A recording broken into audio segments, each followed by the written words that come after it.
parti. Donc oui, une réaction à ce score. Alors d'abord, première chose, nous souhaitons remercier à Rodez Citoyen tous les citoyens ruthénois et ruthénoises qui se sont déplacés et qui sont venus voter.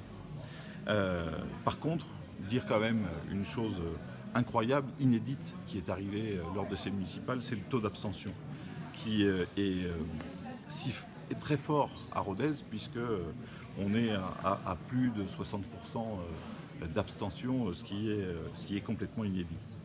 Ce que l'on peut évidemment comprendre, ce taux d'abstention, bien sûr, puisque la crise sanitaire que le monde et que la France traversent, eh bien Rodez ne fait pas exception à cette crise. Sur votre score, est-ce que vous considérez que vous êtes la belle surprise?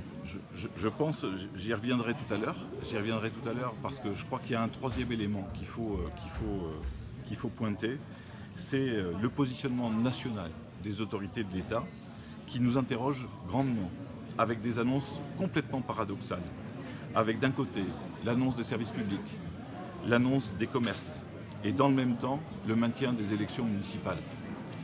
Évidemment, ça conforte un climat de crainte impactant directement le taux de participation à ces élections.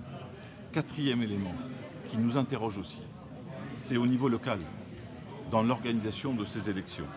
Alors que l'État a clairement exprimé qu'il était interdit de se rassembler à plus de 100 dans des endroits, à Rodez, la majorité sortante a fait le choix de concentrer dans un seul et même lieu tous les bureaux de vote, les 17 bureaux de vote, et c'est inexplicable. Pourquoi, dès jeudi, n'a-t-on pas pris les moyens de délocaliser dans les quartiers les bureaux de vote? Ça a ajouté bien sûr à la confusion, à la crainte et à la peur des citoyens de se déplacer. Enfin, au regard de nos résultats, Rodez Citoyen se satisfait grandement de l'évolution qu'elle peut constater. Nous doublons notre score de 2014. Notre projet pour Rodez a retenu une forte adhésion qui démontre un engouement citoyen, une aspiration à la démocratie participative et une conscience de l'urgence écologique et sociale. Partout en France, ce printemps citoyen est en mouvement, il s'enracine. C'est une réelle force politique qui pèse déjà et qui va s'amplifier durablement.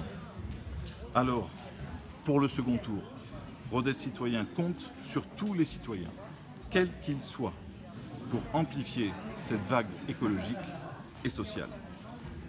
Est-ce qu'il y aurait c'est la question traditionnelle, est-ce qu'il y a des alliances possibles? Est-ce que vous êtes ouvert au dialogue ou... Depuis 2014, Rodez Citoyen a une ligne de conduite. C'est de ne pas rentrer dans des combines politiques. Donc il n'y aura pas, bien sûr, de fusion, et on fait confiance à la réflexion des citoyens. Est-ce que le report du deuxième tour vous inquiète? Comment vous le voyez? C'est la question que tout le monde se pose ce soir. A priori, compte tenu de l'évolution des annonces successives qui ont été faites, on pourrait logiquement penser que le second tour ne pourra pas se réaliser. Mais l'État nous a tellement surpris avec ces annonces paradoxales qu'on ne sait plus quoi penser.